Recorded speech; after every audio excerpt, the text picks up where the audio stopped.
वंदितो सब सिद्धि दुवममलं नोवमं गदीं पत्ते ओचामि समयमाउड मिनमो सुध केवली वणिदम।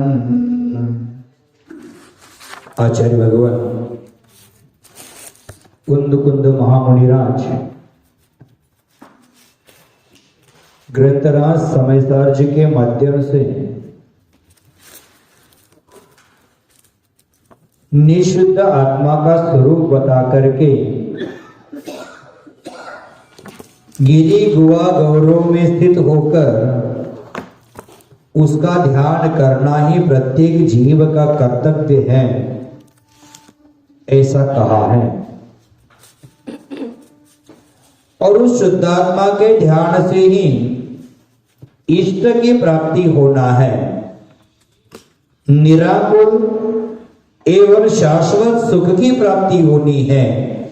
और उस निराकुल शाश्वत सुख की प्राप्ति के लिए आचार्य महाराज अपने साधना का अनमोल समय निकाल करके हम आप जैसे मनुष्य के मन में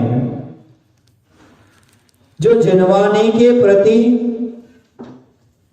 जागृतता बनाने का प्रयास कर रहे हैं।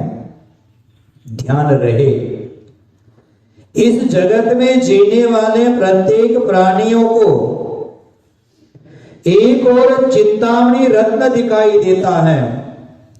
वह चिंतामणि रत्न मनुष्य के मन को आकर्षित करता है और दूसरी ओर कांच की कणिका है जो जगत के लोगों को छलती है, क्योंकि उससे भी हीरे जैसी आभा का भान होता है।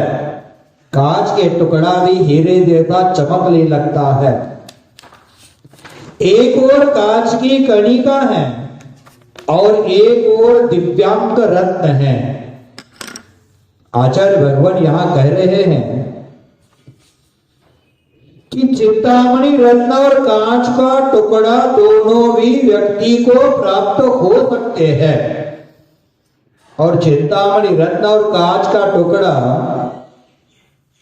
उन दोनों वस्तुओं में से बुद्धिमान व्यक्ति है, ज्ञानी व्यक्ति है, किसकी इच्छा करेगा? रत्न की इच्छा करेगा कि कांच की इच्छा करेगा? आचार्य भगवान कहते हैं अगर ये विवेकी जनों को ये सवाल किया जाता है कि चिंतामणि रत्न और कांच का टुकड़ा है, तो विवेकी जन कहता है कि मुझे रत्न चाहिए, कांच की ओर आकर्षित नहीं होगा।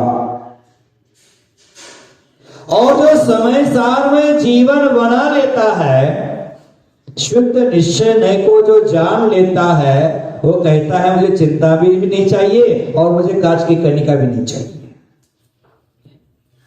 लेकिन यहां आचार्य महाराज कहते कि विवेकी जन चिंतामणि रत्न प्राप्त करने की इच्छा करेगा, रत्न की ओर नहीं ध्यान जाएगा, तो उसको कैसे विवेकी माना जाएगा? आज हमारे सामने शुद्ध आत्म तत्व की चर्चा भी है और पुद्गल में राग द्वेष की भी चर्चा है, रूप रस गंध वर्ण की चर्चा है, शब्द की चर्चा है।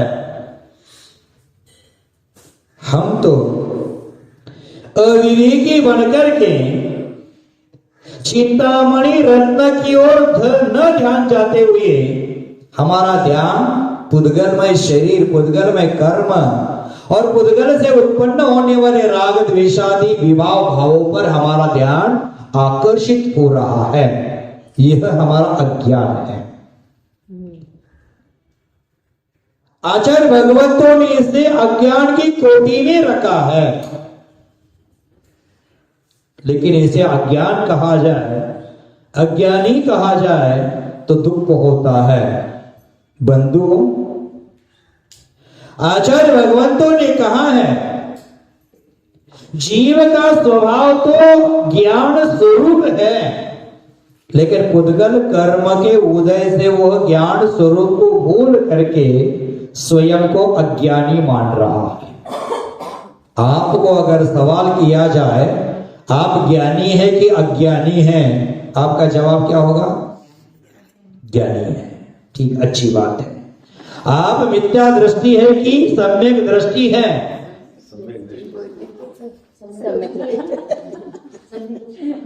जीवो चरित दर्शन नांड हृदो तब ही समय जान है सम्यक दृष्टि। व्यवहार से भी सम्यक दर्शन का आता पता नहीं है हमारे पास। हम ज्ञानी है कहते हैं, लेकिन शब्द ज्ञान को ज्ञान नहीं कहा जाता, अक्षर ज्ञान को ज्ञान नहीं कहा जाता। आचार्य भगवतों ने कहा है, तीन भवन में सार वीतराग विज्ञान।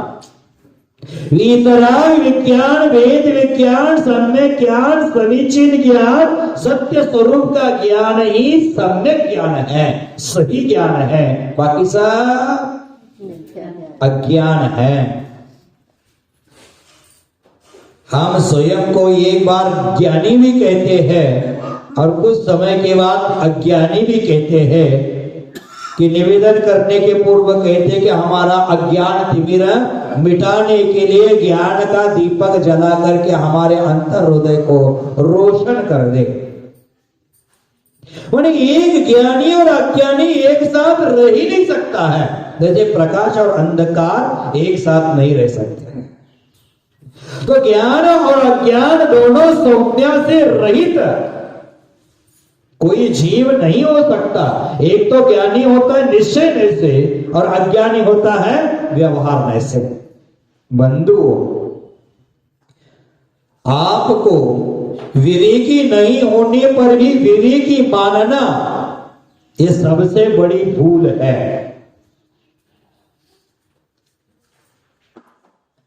भीतर ही भीतर ठेस पहुंच जाती है।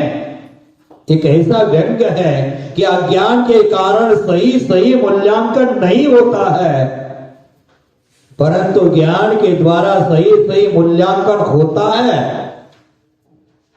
फिर भी हम अज्ञानी बनकर के चिंतामणि रत्न को छोड़ करके, चिंतामणि रत्न के समान आत्म तत्व को छोड़ करके, शरीर का मूल्यांकन करके अविवेकी बन बैठे हैं। आचार्य भगवान कुंद कुंद स्वामी अपनी अमृतमय वाणी से कहते हैं कि जैसे कोई एकाध व्यक्ति है, चंदन की खेती करता है और प्याज की खेती करता है। एक व्यक्ति चंदन की खेती कर रहा है, एक व्यक्ति प्याज की खेती कर रहा है।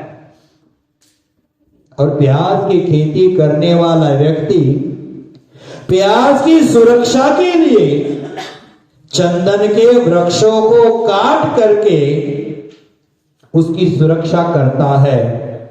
आप बताइए क्या उचित है? प्याज फैलेगी, प्याज बाजार में जाकर बिकेगी तो 2-5 हजार मिल सकते हैं, लेकिन बाजार में चंदन बेचेगा तो लाखों करोड़ों की कीमत उसको मिल सकती है। लेकिन वह चंदन के वृक्षों की कीमत न जानते हुए प्याज की सुरक्षा के लिए चंदन के वृक्ष काटकर सुरक्षा कर रहा है।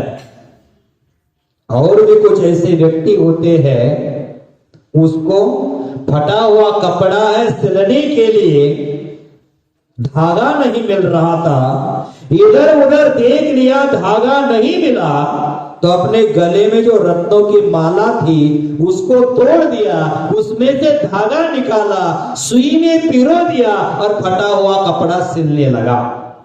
क्या ये उचित है? कदापि नहीं। उसकी वह मूर्खता है। और एक व्यक्ति है, बरसात के कारण जमीन में दलदल हो जाती है, कीचड़ हो जाती है और वहां से चलते चलते उसका पैर कीचड़ में फंस जाता है और पैर की कीचड़ साफ करने के लिए इधर उधर पानी की खोज करता है। पानी नहीं मिलता है तो उसके घर में अमृत भरा घड़ा था, वो घड़ा उठाता और पैर को साफ करता है। क्या ये इसका ज्ञान नहीं है? ये अज्ञान तो है क्योंकि उसे अमृत की कीमत पता नहीं थी, और अमृत की कीमत पता नहीं होने के कारण उस अमृत को उन्होंने पैर की कीचड़ धोने के लिए उपयोग किया। और भी कुछ ऐसे लोग होते हैं। एक व्यक्ति और ऐसा बैठा था, खाने बैठा था और कौवा काव काव काव कर रहा था। और कौवा काव काव करे तो लोग कहते कि मेहमान आते हैं। कौवे की आवाज इसको बर्दाश्त नहीं हो रही थी, और कौवे को उड़ाने के लिए इधर उधर देखता है तो उसको पत्थर नहीं मिला, क्योंकि आज सब जमीन कंक्रीट की बन गई। जमीन सब टाली लगा करके, फर्श लगा करके उसको हमने साफ सुथरा बना दिया, पत्थर नहीं मिला। तो उसकी जेब में रत्न था, रत्न फेंक मारा कौवे को, कौवा तो उड़ गया, लेकिन जाते जाते मुख में, चोंच में उस रत्न को पकड़कर ले भी गया। क्या ये उस मनुष्य की अज्ञानता नहीं थी? उसकी मूर्खता नहीं थी? उसका ये अविवेक नहीं था? उसका अविवेक था, उसकी मूर्खता थी। बंधुओं, हम दूसरे को मूर्ख ठहराने में बहुत होशियार है, चतुर है, लेकिन दूसरा कोई नहीं, हम ही है। कि राग द्वेष रूपी प्याज की सुरक्षा करने के लिए शुद्धात्म तत्व रूपी चंदन के वृक्ष को काट करके हम उस प्याज की सुरक्षा कर रहे, शरीर की सुरक्षा कर रहे। आत्म तत्व का मूल्य न जानते हुए हमने अध्यात्म से भरा हुआ अमृत रस का घड़ा है,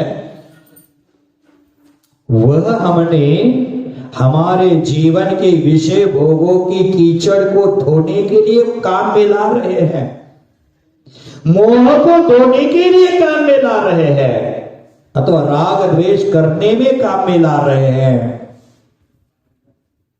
कोई व्यक्ति है, ये 84 लाख योनियों में सर्वश्रेष्ठ मनुष्य पर्याय प्राप्त हो गई है, संयम को प्राप्त करके मुक्ति की ओर गमन करने के लिए। लेकिन इस मनुष्य पर्याय को हम विषय कषायों को, कौवे को उड़ाने के लिए आत्म तत्व रूपी रत्न को फेंक रहे, मनुष्य पर्याय रूपी रत्न को बर्बाद कर रहे हैं। तो आचार्य कहते हैं कि हमें आत्म तत्व का भान नहीं है, हमें स्वरूप का भान नहीं है, इसलिए हम विपरीत कार्य करते हैं, क्योंकि हम अविवेकी बने हैं, अज्ञानी बने हैं। तो हमारे ये सब कार्य है, इसी प्रकार के कार्य है, कदापि उचित नहीं है। जानकर भी विपरीत कार्य करना हमारी मूर्खता है, हमारी अज्ञानता है। हमें इस मनुष्य पर्याय में हमेशा सोचना चाहिए। समय सार सुन रहे हो, हमेशा सोचो कि इस मनुष्य पर्याय में हमने क्या खोया, क्या पाया, कैसे जिया। इस 3 सवालों का जवाब हमारे पास होना चाहिए। क्या खोया हमने? आत्म तत्व रूपी रत्न को खोया। पाया क्या? राग द्वेष, मोह, कर्म, ये सब प्राप्त करते गए। कैसे जिया? अविवेकी होकर, अज्ञानी होकर आज तक मैं जीवन जिया। इसके जवाब हमारे पास होना चाहिए। ये जवाब सही नहीं है। ऐसे जीना जीना नहीं है, ऐसे को पाना पाना नहीं है, ऐसे को खोना खोना नहीं है।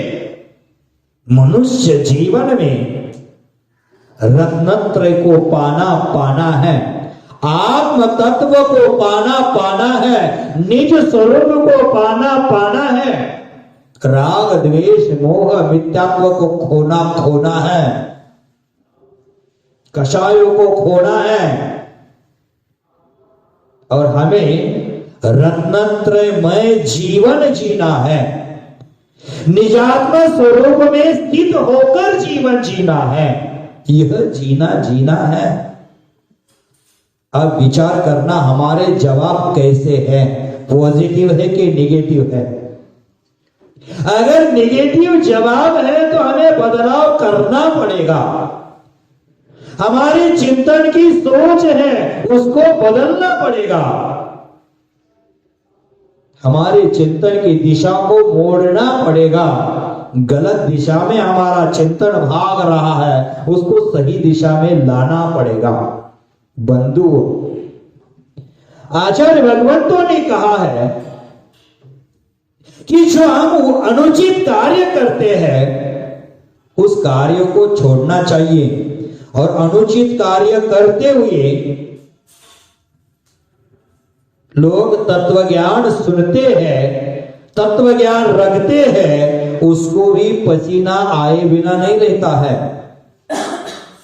इसी को बोलते हैं हृदय स्पर्शी वाणी, कि जो व्यक्ति मिथ्या दृष्टि होकर भी, अज्ञानी होकर भी तत्व ज्ञानियों के द्वारा जो तत्व की बात रखी जाती है उसको सुन करके पानी पानी हो जाते हैं। जैसे आइस होता है, बर्फ होता है, गर्मी में पिघलता है और शीत में पुनः जम जाता है, उसी प्रकार हमारी स्थिति बन गई है। जब समय सार की वासना चलती है, समय सार की ऊर्जा उष्मा बाहर निकलती है, तो हमारा आत्म तत्व रूपी बर्फ पिघल जाता है, पानी पानी हो जाता है।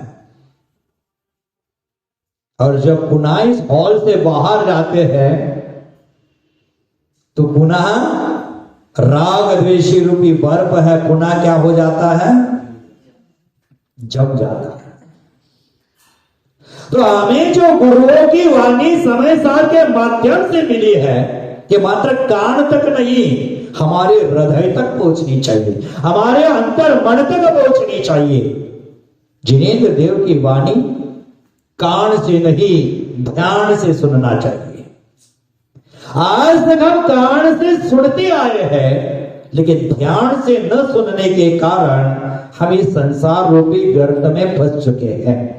बंधुओं, तत्व ज्ञान रखने वाले व्यक्ति अगर यदि समय सार को पढ़ लेते हैं, तब जाकर उसको विषय कषायों से घृणा आए बिना रहती नहीं है। एक बार अंतर हृदय से जो समय सार पड़ेगा, उसको विषय कषाय के प्रति घृणा उत्पन्न हो जाएगी। अब घृणा उत्पन्न करना भी द्वेष का कारण है। सहजता के साथ घृणा को भी छोड़ना है, सहजता के साथ राग द्वेष को छोड़ना है, विषय भोगों को छोड़ना है। जो समय सार सुनेगा उसको तत्व ज्ञान होगा, निज स्वरूप का भान होगा, और जब निज स्वरूप का भान होता है तो विषय कषायों से घृणा नहीं होती, ऐसा मत समझना, घृणा तो होगी। विषय कषाय से घृणा उन लोगों को नहीं होती जिन लोगों के कर्म तीव्राति तीव्र है, कर्मों का उदय तीव्र है, उनको समय सार सुनकर भी विषय कषायों के प्रति घृणा उत्पन्न नहीं होती है। कल मैंने कहा था, जिनके मंद कषाय है उन लोगों को भगवान की भक्ति अच्छी लगती है, भगवान के दर्शन अच्छे लगते हैं, जिनवाणी का स्वाध्याय करना अच्छा लगता है, गुरुओं के वचन सुनना अच्छा लगता है, गुरुओं की सेवा करना अच्छा लगता है। और जिनकी कषाय तीव्र होती है उनको ये सब अच्छा नहीं लगता, उनको बाह्य वस्तु अच्छी लगती है अथवा बच्चों की मां अच्छे लगने लगती है, क्योंकि कषाय की तीव्रता है। उसी प्रकार समय सार सुनकर भी विषय कषायों के प्रति घृणा उत्पन्न नहीं हुई तो समझ लेना हमारे तीव्र कर्म का उदय है। आप स्वयं की परीक्षा कर, ये समय सार सुनने के बाद लगता है कि हम कितनी गलतियां कर रहे हैं, फिर राग द्वेष में क्यों फंसे हैं। ये तो पुद्गल का स्वभाव है, ये शरीर पुद्गल का स्वभाव है, शब्द पुद्गल का स्वभाव है, रस रूप गंध वर्ण शरीर का पहचानने का चिन्ह, शरीर का आकार, ये सब पुद्गल के स्वभाव है। कल आचार्य महाराज ने कहा था, आपको लगता है पुद्गल के स्वभाव है उसको मैं पकड़ कर बैठा हूं, तो आपका समय सार सुनना सार्थक है। अगर आपको ऐसा प्रतिभाषित नहीं होगा तो आपका समय सार सुनना बेकार है, क्योंकि आपके तीव्र कर्म का उदय है। आचार्य महाराज कहते हैं, जब तीव्र कर्म का उदय होता है तो उसे समय सार, प्रवचन सार, नियम सार आदि ग्रंथ पढ़ने से कोई मतलब सिद्ध नहीं होता।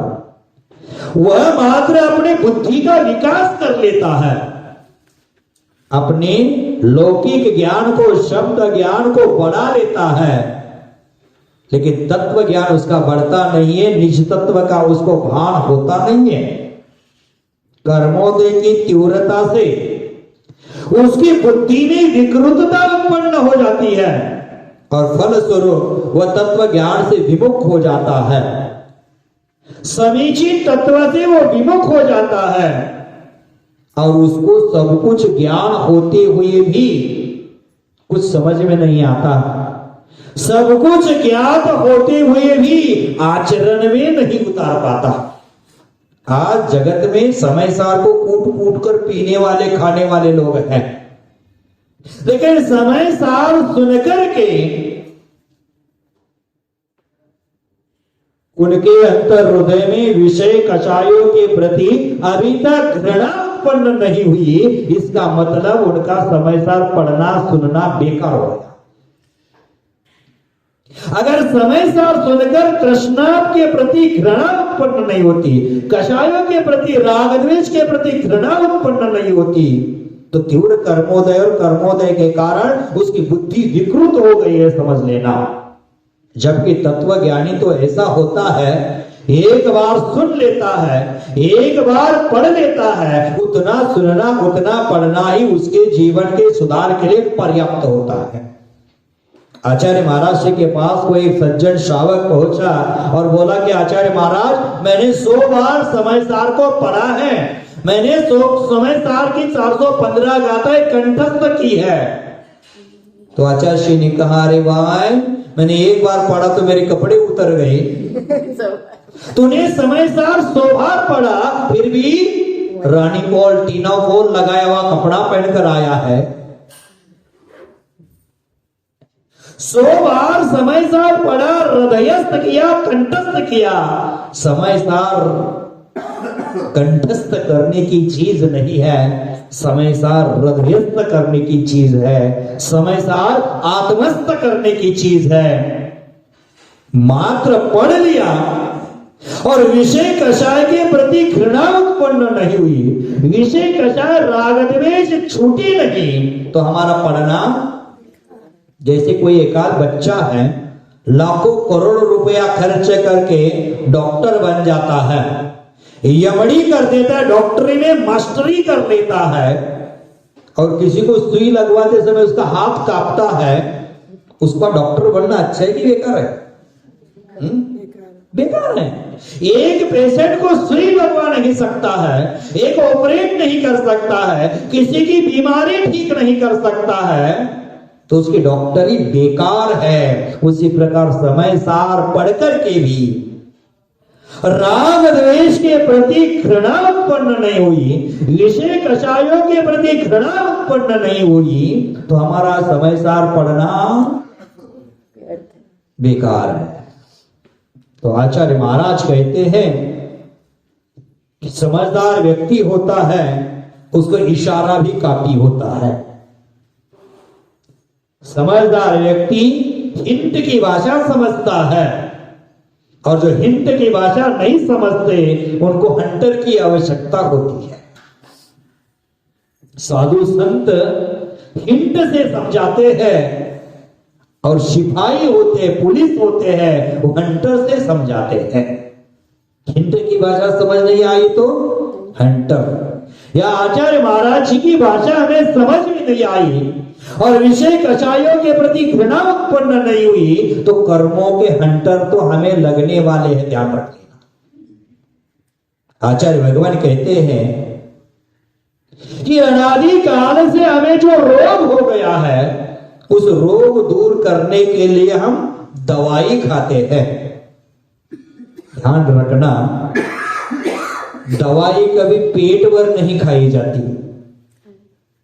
पेट भर खा ली जाए तो वो औषधि नहीं, खुराक बन जाएगी, भोजन बन जाएगा। उसके द्वारा रोग का निवारण कभी नहीं हो पाएगा।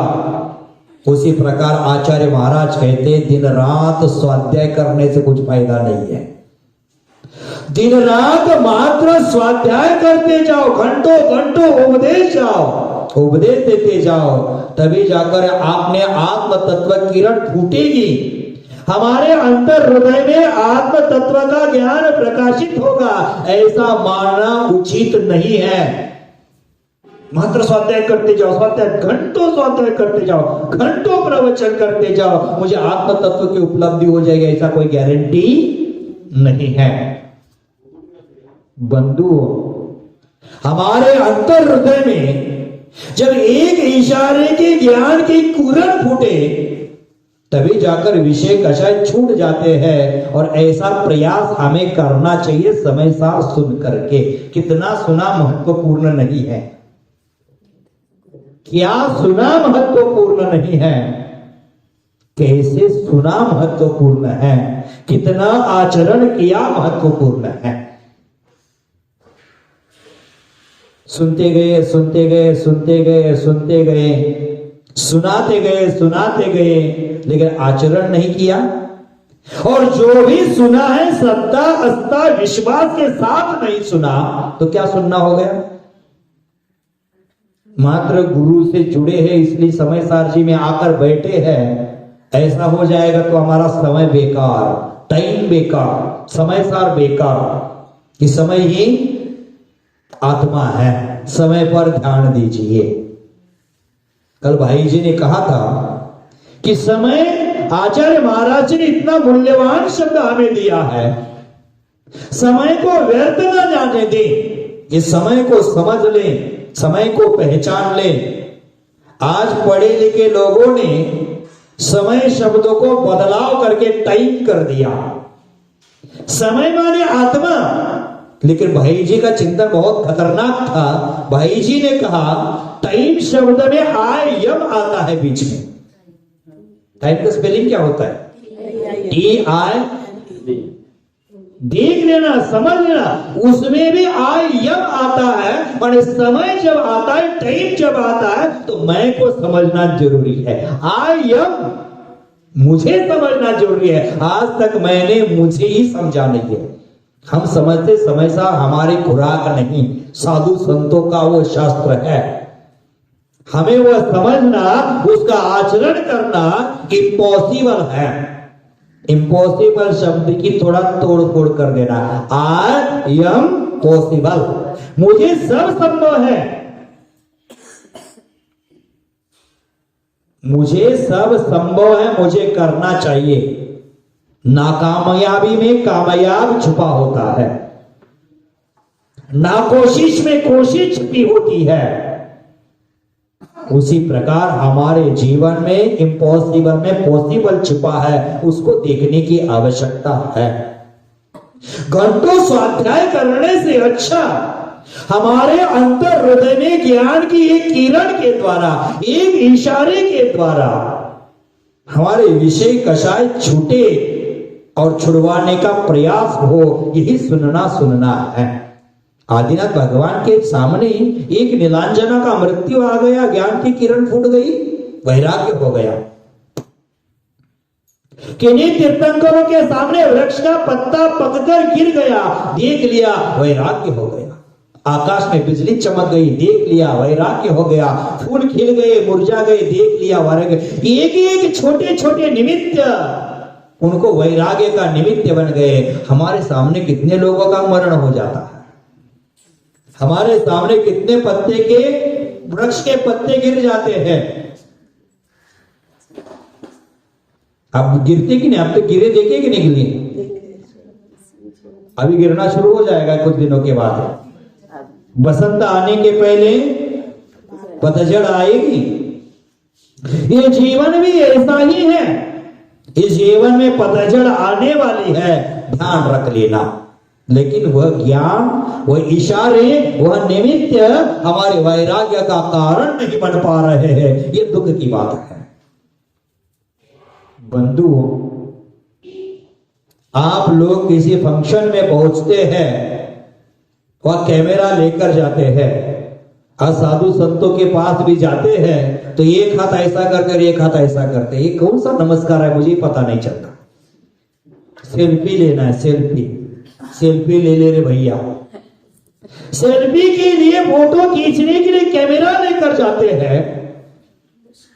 फोटो निकालना चाहते हैं गुरुओं का, और सामने गुरुओं की भीड़ लगी हुई है। समझ लेना, उदाहरण दे रहा हूं। भीड़ लगी हुई है और भीड़ हटने के बाद आपका एक झलक गुरु को मिल जाता है, अथवा गुरु की एक झलक आपको प्राप्त हो जाती है, तो आप बटन दबा देते, क्लिक कर देते हैं। बटन दबा देते हैं लेकिन फ्लैश नहीं होता, तो आपको क्या लगता है? फोटो खींची नहीं है। पुनः बटन दबा देते हैं, फ्लैश आ जाता है, फोटो निकल आती है। ऐसा क्यों होता है? एक बार चित्र नहीं उतारा तो दूसरी बार हमने बटन दबा दिया, बटन के साथ कैमरा भी दब देता है। उसी प्रकार लोगों को सोचना चाहिए, जब आपके कानों तक जिनवाने की बात आ रही है तो समझो एक बार हमने बटन दबा दिया है, अभी आत्म तत्व का फोटो नहीं खींचा। मात्र जिनेंद्र देव की वाणी हमारे कानों तक पहुंची है। मान लो हमने एक बार बटन दबा दिया और फिर भीतर में प्रवेश करने के लिए, अंतर हृदय का चित्र खींचने के लिए, निज तत्व का चित्र खींचने के लिए पुनः पुनः उसका चिंतन करना चाहिए। जब चिंतन करेंगे तो सुनी हुई जिनवानी है वह हमारे जीवन में हमारी परिणति बदल देगी, हमारे परिणाम बदल देगी, हमारे पर्याय बदल देगी। लेकिन हम लोग जिनवानी को मात्र ऊपर ऊपर का श्रवण करते हैं, इसलिए हमारे जीवन में उसका प्रभाव दिखता नहीं है। जिनवानी सुनने से भी कोई मतलब नहीं हमारे जीवन में, क्योंकि हमने ऊपर ऊपर से श्रवण किया है। भीतर से परिवर्तन लाने के लिए पुनः कैमरे का बटन दबाने की आवश्यकता है, तभी जाकर हमारे कार्यों की सिद्धि हो जाएगी। दोबारा बटन दबाना माने विषय कषाय से घृणा उत्पन्न करके अपने निज तत्व में लीन होने का प्रयास करना। हमने आज तक वह किया नहीं, हमें वह प्रयास करना चाहिए। आचार्य महाराज हमें बार बार समझा रहे हैं कि राग द्वेष जीव का स्वरूप नहीं है, शरीर जीव का स्वरूप नहीं है, कर्म नौकर्म जीव का स्वरूप नहीं है। कल तो आचार्य महाराज जी ने और गजब कर दिया, कह दिया राग द्वेष रूप परिणाम मेरे नहीं है, उसके साथ साथ स्पर्श रस गंध वर्ण शब्द मेरा स्वरूप नहीं है, मुझे पहचानने का कोई लिंग नहीं है, और मेरा निश्चित कोई संस्थान भी नहीं है। फिर भी उसको ही मैंने माना, जिनको अपना माना उनसे ही दुख पाया। फिर भी राग क्यों किया समझ नहीं आया। बोलते रोज पूजा में, फिर भी राग करते हैं। मैं काला दिखने लगा, रे मैं काला हो गया, मैं काला हूं कि गोरा हूं, मैं मोटा हो गया, मैं पतला हो गया, ये सब नाम कर्म की देन है। किसी के शब्द मुझे अच्छे लगे मैं हर्षित हो गया, और किसी के शब्द मुझे दुखी हो गए मैं दुखी हो गया। शब्द भी मेरा स्वरूप नहीं है, मुझे पहचानने का कोई चिन्ह नहीं है। स्त्री को स्त्री जैसे बर्ताव करने के संस्कार बचपन से दिए जाते हैं, इसलिए वो स्त्री बन बैठी है, नहीं तो आत्मा को कोई लिंग ही नहीं है। बचपन को ही स्त्री को उसी प्रकार सिखाया जाता है, इसलिए वह स्वयं को स्त्री मान देती है। जो तो हैम्बरिंग किया जाता है, हिप्नोटाइज किया जाता है, उसी प्रकार व्यवहार उसका बन जाता है। आचार्य भगवान कहते हैं कि वह मेरा स्वरूप नहीं है। मेरे निज स्वरूप को मुझे पहचानना है, और निज स्वरूप को पहचानने के लिए मुझे क्या करना है? आचार्य भगवंतों ने कहा, निर्विकल्प निर्मोह निरंजन निज शुद्ध आत्मा समाधि संजात सुख अमृत रस अनुभूति लक्षण जो शुद्धात्मा है, उसका अनुभव करने के लिए गिरि गुआ गौरे स्थित्वा सर्व प्रयत्नेन धातव्या इति। मात्र गिरि गुरा गौरे में जाकर बैठ गया मतलब नहीं। उपवास के नाम से लाखों उपवास कर लिए, गर्मी के दिनों में पर्वत की चोटी पर बैठकर साधना कर लिए, जंगलों में बैठकर क्रूर हिंसादी प्राणी का परिचय सहन कर लिया, और अंतरंग में निज स्वरूप का भान नहीं है तो उसकी साधना बेकार है, साधना का कोई मतलब नहीं है। तो गिरि गोवा गौरे में बैठकर ध्याना चाहिए, लेकिन कैसे ध्याना चाहिए? मेरा स्वरूप राग द्वेष से रहित है, स्पर्श रस गंध वर्ण मेरा स्वरूप नहीं है, शब्द मेरा स्वरूप नहीं है, मैं सूक्ष्म हूं, मैं किसी चिन्ह के द्वारा पहचानने योग्य नहीं हूं, मेरा कोई आकार नहीं, ये मुझे समझना चाहिए। ये जब तक समझते नहीं है तब तक ये समय साथ सुनना भी क्या हो जाएगा? आपने समझ लिया क्या? आपने समझ लिया क्या? ठीक है, आचरण में नहीं आता है कोई बात नहीं है, चारित्र मुनि कर्म का उदय है, कम से कम समय सार सुनकर ऐसी श्रद्धा तो बननी चाहिए, ऐसी आस्था तो बननी चाहिए। क्योंकि आचार्य महाराज जी ने कहा है, जम सक्कई की रही जम न सक्कई सदहणम। जिनेन्द्र देव की वाणी में जितना कहा है, संभव है उतना करो, शक्य है उतना करो, अगर जो संभव नहीं है उस पर श्रद्धा न करो, उसको झूठा साबित करने के लिए तुलो मत। आज कुछ लोग चारित्र का स्वीकार नहीं कर पा रहे हैं तो चारित्र को झूठा समझ करके ज्ञान की मुख्यता को लेकर बैठे हैं और ग्रंथों को दिन रात पढ़ रहे और पढ़ के पंडित भयो पढ़ करे पंडित भयो ज्ञान कियो अपार, निज वस्तु की खबर नहीं सब नकटी का श्रृंगार। ऐसा ज्ञान क्या काम का? आत्मानुभूति रहित ज्ञान, आचरण रहित ज्ञान चंदन का बोझ ढोने वाले गधे के समान होता है। वो चंदन का बोझ लेकर जा रहा है, लेकिन उसको क्या पता उसकी कीमत क्या है। उसी प्रकार समय सार के व्याख्यान कर रहा है, समय सार को सुन रहा है, लेकिन उस समय सार की बातों का मूल्य उसको पता नहीं। चारित्रहीन ज्ञान चंदन का बोझ ढोने वाले गधे के समान है। मैं नहीं, जैनाचार्य कहते हैं। तो आचार्य महाराज श्री ने कहा, ये मेरा स्वभाव नहीं है। आगे आज कहने जा रहे हैं, अतः अभ्यंतरे वर्णादये बहिरंगे वर्णादये अभ्यंतरे रागादि भावः पौद्गलिका शुद्ध निश्चयेन जीव स्वरूपम न भवति इति प्रतिपादयति। क्या कह रहे हैं? बहिरंग में वर्णादि, आदि में क्या क्या लगाना है? स्पर्श रस गंध वर्ण शब्द आकार संस्थान चिन्ह, ये सब बहिरंग में मेरे नहीं है। और अंतरंग में रागादि भावा, अंतरंग में उत्पन्न होने वाले रागादि में राग द्वेष मोह कषाय विपरीतता अथवा असंख्यात लोक प्रमाण विभाव भाव, ये मेरा स्वभाव क्या है? ज्ञान दर्शन मेरा स्वभाव है। लेकिन जानते कब है, मानते कब है? बहिरंग में वर्णादि मेरा स्वभाव नहीं है और अंतरंग में रागादि भी मेरा स्वभाव नहीं है। ये सब कैसे है? पौद्गलिक। मतलब रागादि पौद्गलिक है, वर्णादि पौद्गलिक है। शुद्ध निश्चय नयन जीव स्वरूपम न भवति इति प्रतिपादयति। शुद्ध निश्चय नय से यह जीव का स्वरूप नहीं है, ऐसा आचार्य महाराज कहते हैं। है। बहिरंग में वर्णादि, इसका मतलब बहुत कुछ है। यहाँ वर्णादि का अर्थ यहाँ लगाना, जीव के वर्ण नहीं है, गंध नहीं है, रस नहीं है, स्पर्श नहीं है, रूप नहीं है, शरीर नहीं है, संस्थान नहीं है, सहन नहीं है, और अंतरंग में राग द्वेष मोह और आश्रव के निमित्त हमारा कोई भी स्वरूप नहीं है। ये आगे की 6 गाथा में यही कहने वाले हैं। आगे की 6 गाथा में आचार्य महाराज इसी का वर्णन करने वाले एक गाथा उच्चारित कर देते हैं।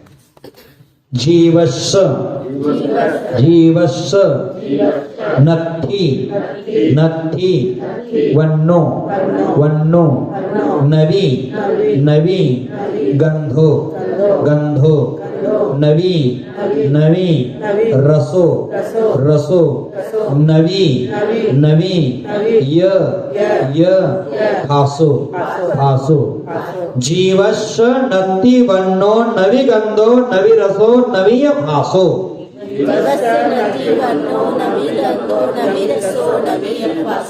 नविरूवम नविरूवम न शरीरम न शरीरम।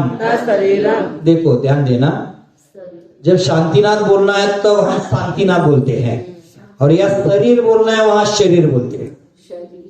यहाँ क्या शब्द है? प्राकृत में शरीर बोला जाता है, हिंदी में शरीर जरूर है, लेकिन प्राकृत शब्द क्या है? शरीर। शरीर बोला करो। शांतिनाथ भगवान बोलते समय क्या बोलते हैं? शांतिनाथ बोलना चाहिए, लेकिन हम बोलते हैं शांतिनाथ। शांति कुरु कुरु स्वा, शांति नहीं, शांति कुरु कुरु स्वा।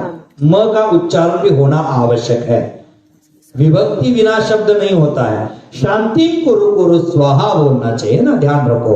तो शरीरम न शरीरम नवी संठानम संठानम न सहनम सहननम सहननम नविरूवम न शरीरम नवि संठानम न सहननम।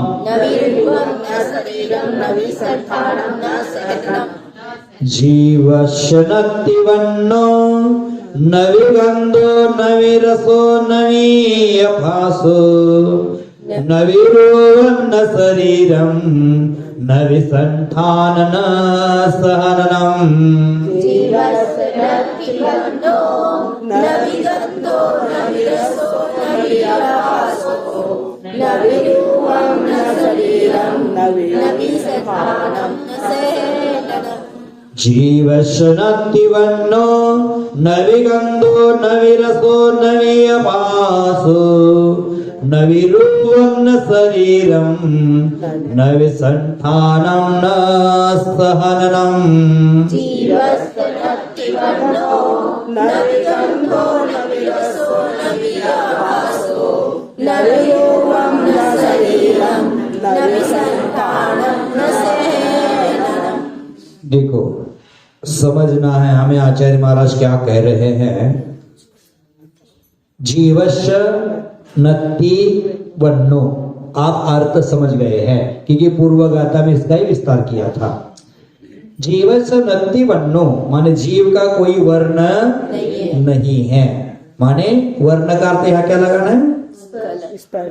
ना स्पर्श नहीं, स्पर्श अलग का है, नहीं फासो कहा है कलर। जो कलर है काला गोरा सावला कस आदि जो कलर है वो मेरा स्वरूप नहीं है।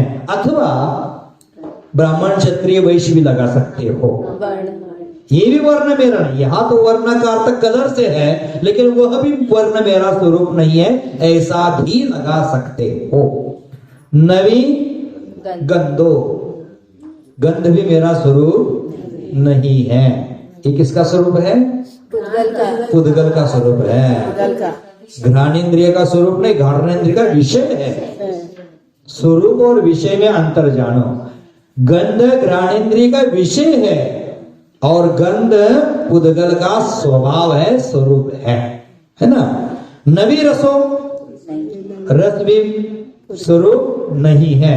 नवी फासो, वर्ष भी स्वरूप नहीं। नवी रूपम न शरीरम, ना रूप ना शरीर। नवी संतानम न सहननम, संस्थान और सहनन जीव का स्वरूप नहीं है। पिछली गाथा में जो कहा था वही इस गाथा में कहा, मात्र थोड़ा शब्द अलग भेद करके बताया है। कभी भी दवाई खाना पसंद नहीं होता तो शुगर कोटेड करके खिला दी ना, शुगर कोटेड करके खिला दी। यहाँ पुनः कहते हैं ये बहिरंग में हो गए। बहिरंग में क्या है, कहा है कि बहिरंग में वर्णादि जीव का स्वरूप नहीं है, वह पुद्गल का स्वरूप। तो इस गाथा में बहिरंग का व्याख्यान कर दिया। स्पर्श रस गंध वर्ण रूप शरीर और संतान सहन ये जीव का स्वरूप नहीं। पुनः जीवस्य जीवस नत्थि नत्थि रागो रागो नविदोषो नविदोषो नेव विच्यते विच्यते मोहो मोहो जीवस्य नत्थि रागो नविदोषो नेव विच्यते मोहो।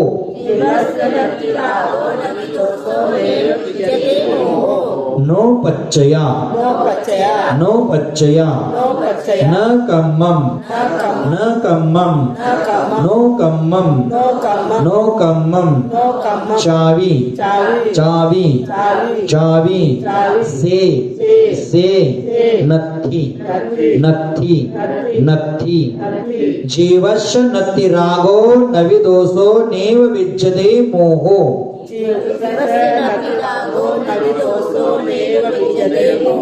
नो पच्चया न कम्मम नो कम्मम चावी से नत्थि।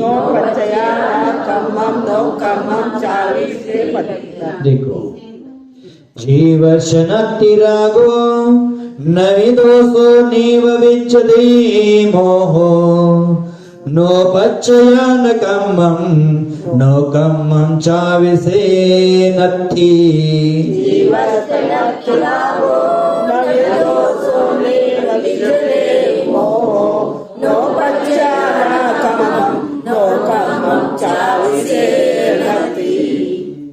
देखो जीवस्य नत्थि रागो माने जीव का राग नहीं है। किसका है वह?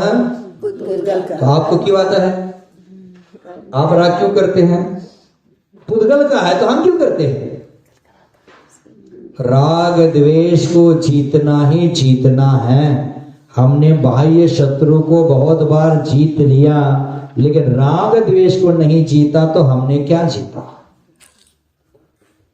जीवस्य नत्थि रागो नविदोषो, न राग है जीव का न द्वेष है। नेव विच्यते मोहो, और वो जीव में मोह भी विच्यते माने विद्यमान नहीं है, माने जीव का मोह भी स्वरूप नहीं है। पुनः नो पच्चया, पच्चया माने प्रत्यय, प्रत्यय का अर्थ होता है आश्रव के निमित्त। समझ गए? आश्रव के निमित्त भी जीव का स्वरूप नहीं है, और कर्म भी जीव का स्वरूप नहीं, नौकर्म जीव का स्वरूप नहीं है। माने कर्माश्रव के निमित्त क्या है? मिथ्यात्व, अविरति, कषाय, योग, प्रमाद। ये जो आश्रव के निमित्त है वह भी जीव का स्वरूप नहीं है। ये मिथ्यात्व कहाँ है? बाहर का है कि अंदर है? मिथ्यात्व बाहर है कि अंदर है? हम लोग अंदर ही है। हमने यह सोच लिया कि अन्य देवी देवताओं के मंदिर नहीं जाते, इसलिए मिथ्यात्व बाहर के मंदिर में जाना मिथ्यात्व है। बाहर के मंदिरों में जाना मिथ्यात्व है कि नहीं मुझे पता नहीं, लेकिन जिन मंदिर में आकर भगवान के प्रति विपरीत धारणा बना लेना यह मिथ्यात्व है। क्यों भाई जी, सही बोला कि गलत बोला? यहां आकर हमने मान्यता बना दी भगवान कुछ देते हैं तो हो गया हमारा मिथ्यात्व। भगवान कुछ देते नहीं है, ये निश्चय नहीं से मिथ्यात्व। व्यवहार में से बहुत कुछ देते हैं, क्योंकि हमें शुभ परिणाम शुद्ध परिणाम करने के लिए निमित्त बनते हैं, मैंने बहुत कुछ दे दिया। मिथ्यात्व बाहर अंग में है, अविरति बहिरंग में है। व्रतों का पालन हम बहिरंग में कर रहे हैं, इंसानी कार्य बहिरंग में कर रहे हैं। अविरति कषाय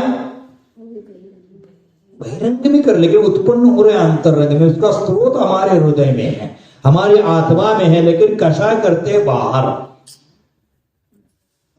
माने जीवस्य अपच्यत पच्चया, माने कषाय बाहर से करते, लेकिन परिणाम कौन कर रहा है? अंतरंग में हो रहे हैं। मिथ्यात्व रूप परिणाम मेरे हृदय में हो रहे हैं, अविरत रूप परिणाम मेरे हृदय में हो रहे हैं, प्रमाण मेरे अंतरंग में हो रहा है, और योग की प्रवृत्ति अंतरंग में हो रही है। ये मेरा स्वरूप नहीं है। ये सब कैसे? बहिरंग का स्वरूप है। अरे बहिरंग में राग द्वेष आदि मेरा सॉरी, बहिरंग में वर्ण रस रूप गंध मेरा स्वरूप नहीं है, और अंतरंग में राग द्वेष नहीं है, मोह नहीं है, और आश्रव के निमित्त मिथ्यात्व अविरति कषाय योग प्रमाद ये मेरा स्वरूप नहीं है। कर्म मेरा स्वरूप नहीं है, नो कर्म मेरा स्वरूप नहीं है। ये सब किसका स्वरूप है? पुद्गल का स्वरूप है। जान रहे कि मान रहे कि सुन रहे? कोशिश कर रहे मात्र सुन रहे महाराज। सुन सुन सुन, अरे बाबा सुन। विद्यते मोह माने विद्यमान नहीं है। न शब्द छूटा, न एव माने विद्यमान नहीं है, मोह उसमें विद्यमान नहीं है क्या? नहीं है। उसी प्रकार अब दो गाथा हमने समझ ली है, अब दो गाथा की टीका देख लेते, क्योंकि एक साथ 6 गाथा की टीका देखेंगे तो मात्र गाथा का उच्चारण हो जाएगा, आजकल टीका समझ नहीं पाएंगे, तो दो दो गाथा एक एक गाथा का समझ जाते हैं और समाप्त कर देते, कि टाइम पर भी आय यम है, उस पर भी ध्यान देना पड़ेगा, है ना। तो देख लेना, दो का अर्थ समझ ले। कहते टीका, वर्ण गंध स्पर्श अस्तु रूप शब्द वाच्य। वर्ण गंध रस स्पर्श अस्तु माने रूप शब्द आगे दिया है, तो रूप शब्द से कहे जाने वाले वर्ण गंध रस और स्पर्श ये जीव का स्वरूप नहीं है। पुनः कैसे है? किसके स्वरूप है? मूर्ति च। किसका स्वरूप है? मूर्ति च माने एक अमूर्तिक द्रव्य होता है, एक मूर्तिक द्रव्य होता है। हमारा आत्मा कैसे है? मूर्तिक है कि अमूर्तिक है? अमूर्तिक है। और मूर्तिक कौन है? पुद्गल है। पुद्गल मूर्तिक है। पुद्गल मूर्तिक है, तो ये किसके स्वरूप है? स्पर्श रस गंध वर्ण मूर्ति का, माने मूर्तिक है। और क्या है मूर्ति का स्वरूप? और क्या है? औदारिक आदि पंच शरीरानी। औदारिक आदि 5 शरीर। कितने शरीर होते हैं? औदारिक, वैक्रिक, आहारक, कार्बन और तेजस। परम परम सूक्ष्म तत्व सूत्रकार ने कहा, एक से एक सूक्ष्म है। औदारिक शरीर, वैक्रिक शरीर, आहारक शरीर, कार्बन शरीर, सॉरी तेजस शरीर, तेजस शरीर, कार्बन शरीर। उल्टा हो गया वो तो समझ लेना, कभी कभी हो सकता है आगे पीछे, अभिप्राय को ध्यान रखना। आहारक शरीर किसको होता है? आपका शरीर आहारक है कि कौन सा है? औदारिक शरीर है। मनुष्य और त्रियंचों को औदारिक शरीर होता है, जो स्वयं बाधित होता है, दूसरों को बाधा करता है। आप यहां से जा रहे तो दीवार आपको बाधा बनेगी, आप दरवाजे में खड़े होगे तो दूसरों को बाहर निकलने में बाधा बनेंगे।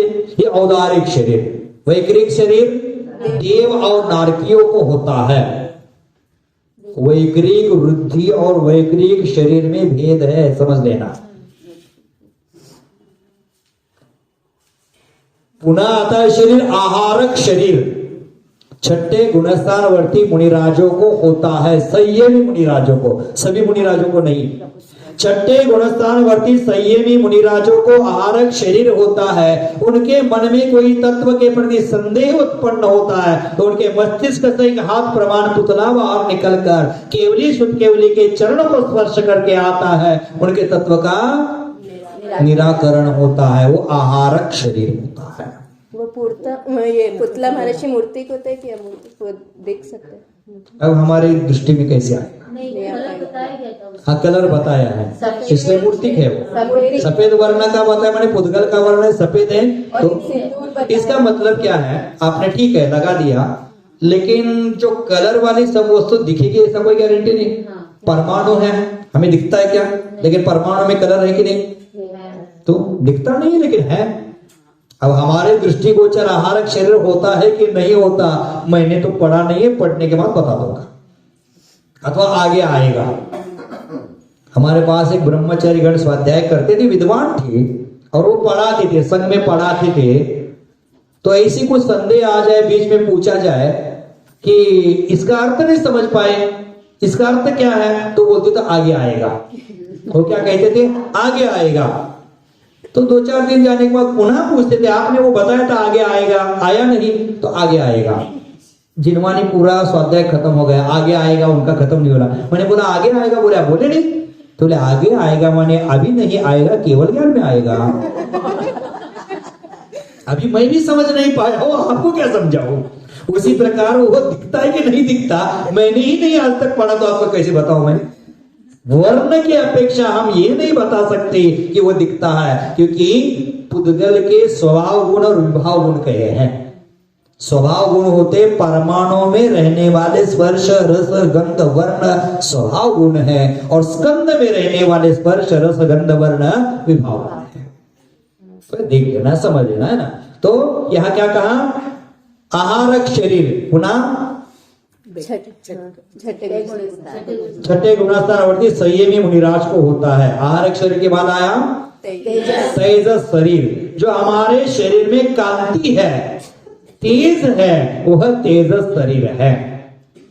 और कार्मान वर्गणाओं से बना कार्मण शरीर है। समझिए, 5 प्रकार के शरीर। आपके पास कितने शरीर है बताओ? 5 में से 3 है। कौन कौन से हैं? औदारिक शरीर है, तेजस शरीर है, कार्मण शरीर है। हमारे पास कितने हैं बताओ?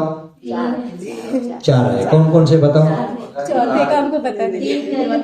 आहारक शरीर होता ही नहीं, और पंचकाल में ध्यान रखना। मुझे भी 3 है। नारकी देव नारकियों को कितने हैं? 3 है। कौन कौन से? तेजस शरीर, कार्मण शरीर, वैक्रिक शरीर। माने तेजस शरीर, कार्मण शरीर कॉमन है, कॉमन है, दोनों कॉमन है। संयमी मुनिराज 6वें गुणस्थान होते हैं। क्या? तेजस शरीर, कार्मण शरीर विग्रह गति में भी रहता है। विग्रह गति का कम से कम एक समय, ज्यादातर ज्यादा 4 समय का काल है। उस विग्रह गति में भी वो अपना साथ नहीं छोड़ता है। ये 2 शरीर ने अपने साथ नहीं छोड़ा है। बाकी के शरीर आते गए निकलते गए, आते गए निकलते गए। इस अनंत काल संसार में कितने बार ग्रहण किए, कितने बार छोड़ दिए पता नहीं, लेकिन तेजस और कार्मण शरीर आज तक नहीं छूटा। इसलिए संसार में ये छूट जाता तो कितना अच्छा हो जाता। माने विग्रह गति में 2 शरीर है। देव नारकियों को 2 शरीर, 3 शरीर है। मनुष्य त्रियंचों को 3 शरीर है। मनुष्य त्रियंचों को 4 शरीर हो सकते हैं। संयमी मुनिराज हो तो आहारक शरीर भी वहां हो सकता है। मैंने यहां क्या कहा? औदारिकादि 5 शरीरानी शम सतुस्त्र आदि षट संस्थानानि, सम चतुर संस्थान आदि 6 संस्थान होते हैं। वह भी जीव का स्वरूप नहीं है। सम चतुर संस्थान, कुब्जक, कुंभज नहीं। हमारे पास एक बहन आती थी, उनका नाम था अनीता बहन। टीचर है, वो टीचिंग करती है, और उनके साथ एक गाथा स्वाध्याय चल रहा था, वो भी बोलती थी कुंभज। और कुंभज उनको हम बहुत हंसते थे। वो बोले आओ कुंभज, वो देखी तो हम बोलते आओ कुंभज, क्योंकि महाराष्ट्र में एक गांव है कुंभोज, वहां मेरी दीक्षा हुई है। कुंभोज बाहुबली में मेरा दीक्षा हो गया है। मन तो बोलते आओ कुंभज। क्या होता है? संतान क्या होता है? कुब्जक संतान, वामन, कुब्जक, खुंडक, न्याग्रोध परिमंडल आदि संस्थान 6 होते हैं। वो मेरा स्वरूप नहीं। समझ गए? और वज्र वृषभ नाराज आदि सहनानी क्षयति, माने वज्र वृषभ नाराज सहनन भी मेरे स्वरूप नहीं है। सहनन कितने होते हैं? 6 होते हैं। कौन कौन से होते हैं? वृषभ नाराज सहनन, वज्र वृषभ नाराज सहनन, वज्र नाराज सहनन, अर्ध नाराज सहनन, कीलित सहनन, असंप्राप्त सुपाटिका सहनन आदि जो सहनन होते हैं, वो भी मेरा स्वरूप नहीं है। भगवान का स्वरूप कौन सा है? वज्र वृषभ नाराज सहनन। जिसका वज्र वृषभ नाराज सहनन होता है वही जीव मोक्ष जा सकता है, और 7वें नरक में भी वही जीव जा सकता है। हमारा आज हीन सहनन है। हमारी सहनन की शक्ति इतनी है, इलायची खाए तो सर्दी होता है, लौंग खाए तो गर्मी होता है। हमारा क्या सहनन है। पांडवों के शरीर में तपाए हुए सोने के आभूषण डाल दिए। गज कुमार मुनिराज के माथे पर तपी सीगड़ी रख दी, फिर भी सहन करते। पारस भगवान को पत्थर बरसाए गए, लोहा तपाया हुआ बरसाया गया। सहनन, ये सहनन होता है वही हमें मोक्ष दिलाएगा, अन्यथा नहीं। तो यहाँ व्रज वृषभ नारा सहनानी च इति, माने ये भी जीव का स्वरूप नहीं है। एते वर्णादयो धर्मिणः शुद्ध निश्चयेन जीवशन संति इति। क्या कहा? एते वर्णादयो, ये पीछे कहे गए वर्णादि। आदि में आप लगा लेना सब, सहन स्पर्श रस गंध वर्ण शब्द लिंग आदि वर्णादय धर्मिणः। धर्मिणः यहाँ अर्थ क्या करना है? धर्म नहीं करना है। धर्मिणः का अर्थ होता है स्वभाव। स्वभाव लिख लेना बगल में, धर्मिणः स्वभाव। वर्णादयो स्वभाव है शुद्ध निश्चयेन जीवश न संति इति। समझ गए? जो पूर्व में वर्णादि कहे हैं वह शुद्ध निश्चय से जीव का स्वभाव न संति नहीं है। समझ गए? साध्यो धर्म च इति, धर्म धर्मी समुदाय लक्षण पक्ष, माने साध्य पक्ष यहां कह रहे। साध्य क्या कहा? कि जीव का वर्णादि स्वरूप निश्चय से नहीं है, यह साध्य हो गया। अथवा धर्म हुआ, माने अपना साध्य अथवा हमारा धर्म क्या है? माने स्वभाव। धर्म का अर्थ क्या लग गया? कि बहिरंग काम कर रहे वो धर्म नहीं, हमारे आत्मा का धर्म क्या? वस्तु स्वभाव धर्मो, वो धर्म लगा लेना। वस्तु का स्वभाव धर्म है और वर्णादि मेरा स्वभाव नहीं है। धर्म और धर्मी दोनों मिलकर समुदाय रूप पक्ष हो गया। स्वभाव धर्म और धर्मी मिलकर जो समुदाय हो जाता है वो पक्ष हो गया। और जिसको क्या कहते हैं? देखो, आस्था संधा प्रतिज्ञे इति यावत् पुद्गल द्रव्य परिणाम मयत्वे सति शुद्धात्मानो भूतेः भिन्न लक्ष्यत्वात् इति हेतु। क्या क्या कहा? देखो, रागादि जीव का स्वरूप नहीं है। ये क्या हो गया? साध्य। साध्य। उसके बाद आचार्य भगवतों ने कहा कि लक्षण कहना है, धर्म धर्मी के समूह होता है उसको लक्षण कहा। और हमारा क्यों उसको कहा कि पुद्गल द्रव्य परिणाम मयत्वेन, वो सब कैसे हैं? पुद्गल मय परिणाम से परिणत होने के कारण और शुद्धात्मानुभूति शुद्धात्मानुभूति से अथवा शुद्धात्मानुभूति भिन्नत्वा, शुद्धात्मानुभूति से वह भिन्न किए जा सकते हैं। समझिए, रागादि भाव विवाह भाव है, वर्णादि है, वो कैसे हैं? शुद्धात्मानुभूति से भिन्नता रखने वाले हैं। ये हो गया हेतु। इस प्रकार आचार्य महाराज ने क्या कर दिया? यहाँ व्याख्यान कर रहे। एवं अत्र व्याख्याने पक्ष हेतु रूपेण अंग द्वय अनुमानम ज्ञातव्यम। माने अंग द्वय माने दो अंग रखना, माने पक्ष और हेतु, ये दो अंग रख लेना। पक्ष और हेतु, ये दोनों अंगों से आचार्य महाराज ने उसका ज्ञात किया है, ऐसा समझना चाहिए।